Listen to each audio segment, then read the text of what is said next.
semua termasuk dalam kalangan hamba-hamba Allah yang dimuliakan di sisinya pada malam ini. Amin ya rabbal alamin. InsyaAllah pada malam ini saya membawakan satu tajuk untuk sama-sama kita muzakarah dan tazkirahkan dalam ruangan tazkirah ringkas pada malam ini, iaitu saya nak ceritakan tentang kelebihan surah Al-Waqi'ah. Kelebihan surah Al-Waqi'ah yang sama-sama kita bacakan tadi. Jadi sebagai mukaddimah ataupun permulaan ini, saya membawakan tajuk kelebihan surah Al-Waqi'ah, dan insya-Allah kesempatan-kesempatan yang lain bolehlah kiranya kita tadabbur ayat-ayat daripada surah Al-Waqi'ah ini. Kerana surah Al-Waqi'ah merupakan salah satu daripada surah yang seringkali dan dilazimi oleh Nabi sallallahu alaihi wasallam untuk Rasulullah sallallahu alaihi wasallam bacakan dalam solat subuh baginda. Surah Al-Waqi'ah ni boleh kita katakan surah yang sederhana jugalah panjangnya. Jadi salah satu daripada kelebihan solat subuh iaitu sesiapa yang solat subuh berjamaah, maka dia akan mendapat kelebihan seperti mendirikan salat ataupun qiyam sepanjang malam. Maka surah yang suka sangat Rasulullah sallallahu alaihi wasallam baca dalam solat subuh baginda adalah surah Al-Waqi'ah. Kerana dia tidak terlalu pendek dan tidaklah terlampau panjang, dia sederhana panjangnya 96 ayat tapi ayat-ayat yang pendek, maka memberi peluang dan kesempatan ramai untuk dapat pahala salat berjamaah itu. Maka Rasulullah sallallahu alaihi wasallam memilih untuk membaca surah Al-Waqi'ah dalam salat subuh baginda. Itu kelebihan yang pertamalah. Tapi kita mungkinlah dalam konteks kita di Malaysia pada hari ini, kalau kita baca full surah Al-Waqi'ah, imam baca 96 ayat dari surah Al-Waqi'ah, boleh jadi menimbulkan rasa ketidakselesaan para makmum. Sebab mungkin ada yang nak pergi kerja dan sebagainya. Tetapi bolehlah kita ambil sebahagian daripada ayat-ayat surah Al-Waqi'ah ini untuk kita baca dalam solat subuh untuk mengambil sunnah Rasulullah sallallahu alaihi wasallam. Itu sebagai mukaddimah lah. Kalau kita tengok para jamaah sekalian, surah Al-Waqi'ah ini adalah disebutkan oleh Nabi sallallahu alaihi wasallam secara jelas dia mempunyai beberapa kelebihan lah, beberapa kelebihan. Kita baca tadi surah Al-Waqi'ah, apa kelebihannya? Disebutkan, anak petik kelebihan-kelebihan ini berdasarkan daripada kitab Tafsir Al-Munir. Satu kitab namanya Tafsir Al-Munir yang ditulis oleh Syekh Wahbah Az-Zuhaili rahimahullahu ta'ala. Dia membawakan pada tafsir surah Al-Waqi'ah tentang kelebihan surah Al-Waqi'ah. Anak petik tajuk ni malam ni supaya menjadi suntikan motivasi dan semangat kepada saya dan kepada para jamaah sekalian agar kita boleh jadikan surah Al-Waqi'ah ini sebagai amalan. Sekarang orang jadikan amalan antaranya suratul Mulk. Bagus. Tapi kalau ada masa, ada kesempatan, surah Al-Waqi'ah juga bagus untuk kita amalkan sebagai amalan harian kita. Apa kelebihannya? Yang pertama, daripada seorang sahabat namanya Abdullah bin Mas'ud radhiyallahu anhu. Sahabat yang meriwayatkan hadis ini namanya Abdullah bin Mas'ud. Bahawasanya Rasulullah sallallahu alaihi wasallam bersabda.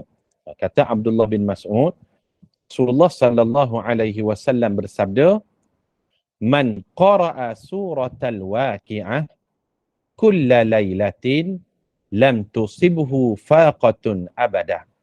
Maksudnya, sesiapa yang membaca surah Al-Waqi'ah setiap malam, maknanya dia jadikan amalan dalam hidup dia, maka dia tidak akan ditimpakan dengan kemiskinan selama-lamanya.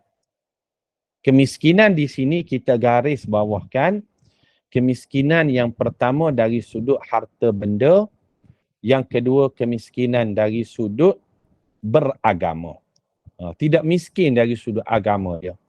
Bertambah ilmu agamanya, terpelihara dia daripada perkara-perkara yang dilarang oleh Allah dengan asbab dia membaca surah Al-Waqi'ah.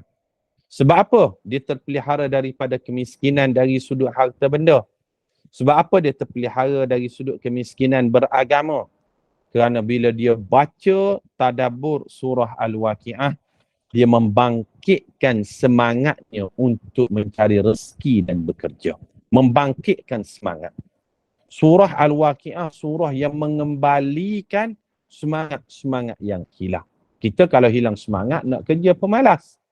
Sebab apa awak tak kerja? Tak ada semangat, dia kata. Surah Al-Waqi'ah bila ditadabbur dia membangkitkan semangat untuk kita teruskan mencari rezeki. Yang kedua, tidak miskin dari sudut beragama ni apa sebab? Kerana surah Al-Waqi'ah dia menceritakan antaranya tentang nikmat syurga, tentang ancaman neraka, tentang hal ehwal hari kiamat, tentang suasana di padang mahsyar. Maka bila kita tadabbur ayat-ayat tersebut, dia membangkitkan semangat kepada kita untuk beribadah. Sebab itu Rasulullah sallallahu alaihi wasallam katakan, siapa yang mengamalkan surah Al-Waqi'ah dengan masa dia tadabbur setiap malam, lam tusibhu faqatun abada. Dia tidak akan ditimpa kemiskinan selama-lamanya, sama ada kemiskinan harta benda ataupun kemiskinan beragama. Tapi dengan syarat kena tadabbur lah. 96 ayat daripada surah Al-Waqi'ah tu. Idza waqa'atil waqi'ah, apabila berlakunya hari kiamat, laisa li waqa'atiha kadhibah, dan waktunya itu tidak dapat didustakan lagi. Khafidatur rafi'ah, satu golongan akan diletakkan di bawah, satu golongan lagi akan diangkat oleh Allah darjatnya satu-satu. Bila kita tadabbur, baru kita akan membangkitkan semangat kita dari sudut semangat nak mencari rezeki dan dari sudut semangat beragama dan beribadah. Itu kelebihan yang pertama. Kemudian ada satu riwayat yang lain. Di dalam satu hadis yang diriwayatkan oleh seorang sahabat namanya Anas bin Malik radhiyallahu anhu, kata Nabi sallallahu alaihi wasallam, suratul Waqi'ah suratul Ghaniyyi faqra'uha wa'allimuha auladakum. Kata baginda sallallahu alaihi wasallam, surah Al-Waqi'ah ini adalah surah untuk kekayaan. Kekayaan dari sudut mana? Dua tadi. Kekayaan dari sudut rezeki dan kekayaan dari sudut beragama. Maka hendaklah kamu membacanya. Rasulullah kata, bacalah surah Al-Waqi'ah dan ajarkanlah surah ini kepada anak-anakmu. Ajarkanlah anak-anak ini, surah ini kepada anak-anakmu. Dan ada satu riwayat daripada Imam At-Tirmizi radhiyallahu anhu, satu hari Abu Bakar radhiyallahu anhu tanya kepada Nabi sallallahu alaihi wasallam. Abu Bakar tanya, "Ya Rasulullah, limadha asra'a ilaika syaib?" Wahai Rasulullah, kenapa rambut kamu ni dah berubah menjadi uban?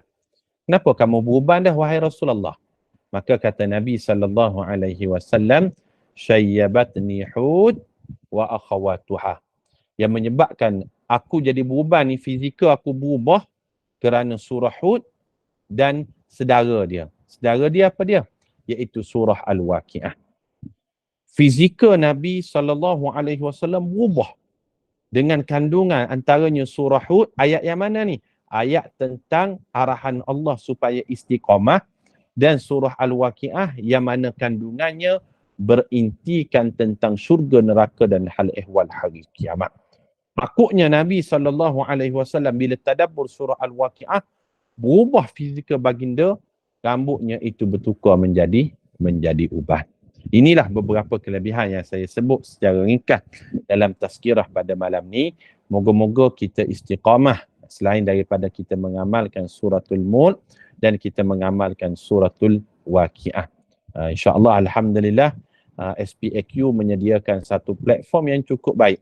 Mungkinlah kita tak nafikan ada dalam kalangan kita tak sempat, Ustaz, kami baca Al-Mulk lagi, Al-Waqi'ah lagi setiap malam. Kalau Al-Mulk tu sempatlah katanya. Al-Waqi'ah ni 96 ayat. Paling kurang SPAQ sudah menyediakan platform secara mingguan, Khamis malam Jumaat. Selain kita baca Yasin, Al-Mu, Sajadah bagai-bagai, tetapi kita ambil satu pendekatan, kita baca juga surah Al-Waqi'ah, dan ada kesempatan lain insya-Allah bolehlah kiranya kita tadabbur ayat-ayat daripada surah ini insya-Allah. Jadi saya rasa sekadar itu, saya serahkan kembali majlis kepada Puan Moderator Majlis. Persilakan. Alhamdulillah, terima kasih Ustaz. Alhamdulillah, jazakallah khairan pada Ustaz Wan Halim atas kesediaan memberi bacaan surah-surah Billah itu tadi, dan juga perkongsian ilmu mengenai kelebihan surah Al-Waqi'ah. Dan insya-Allah dengan mengamalkan surah Al-Waqi'ah itu seperti dinyatakan tadi, kita akan memperolehi rezeki yang banyak, dan dengan niat rezeki itu kita beramal ibadat kepadanya dan beramal jariah, barulah Allah SWT memperkenankan doa-doa kita. Dan semoga ianya memberikan sedikit sebanyak kefahaman dan manfaat bagi kita semua dan mengambil ibrah darinya. Dan Ustaz, saya kembalikan kepada Ustaz untuk menutup majlis ini dengan tasbih kafarah dan surah Al-Asr. Silakan Ustaz. Terima kasih.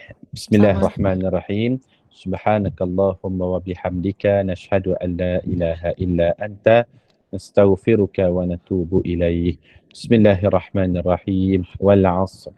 Innal insana lafi khusr illa alladhina amanu wa 'amilus solihat wa tawasaw bil haqqi wa tawasaw bis sabr. Terima kasih semua, bertemu di lain kesempatan. Assalamualaikum warahmatullahi wabarakatuh. Waalaikumsalam warahmatullahi wabarakatuh. Terima kasih Ustaz. Jumpa lagi insya-Allah. Terima kasih.